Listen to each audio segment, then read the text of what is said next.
Look, I think Chelsea, are a great Premier League club. They're the champions of Europe. They're the world club champions. They were a great club before the current owner.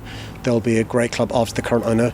It's important, though, to distinguish Chelsea and what's happening in Ukraine, because the reality is, for too long, Russian oligarchs close to Putin have been using homes in London, businesses in London, to launder money.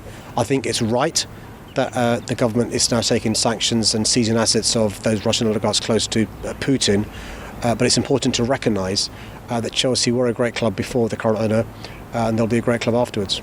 Yeah, what I think Chelsea fans are all across the world, by the way. But what the government has said is that the government will do what they can to support Chelsea in relation to future fixtures, in relation to continue to be a viable club in the Premier League.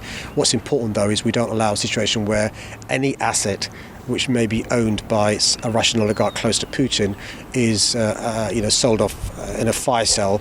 What's important is for these assets to be seized. I want some of these empty homes to be used to house some of these Ukrainians fleeing the war zone. I want some of these assets, when they're sold off, to be used to support those Ukrainians, both who are still in Ukraine and those who have left Ukraine. It's really important to recognise that there are many Russian oligarchs close to Putin who have found life too easy because of the policies of this government of the last 12 years. I'm sure that the government will make sure Chelsea continues to be, a viable, great club going forward. It's really important to, recognise, as the government does, there are millions and millions of Chelsea fans who are completely innocent and nothing to do with, Putin's invasion of Ukraine. But it is a fact that there are too many Russian oligarchs close to Putin using London as a place to launder their money. That's unacceptable, and that's why it's right, and I support the government's actions in seizing the assets of those close to Putin.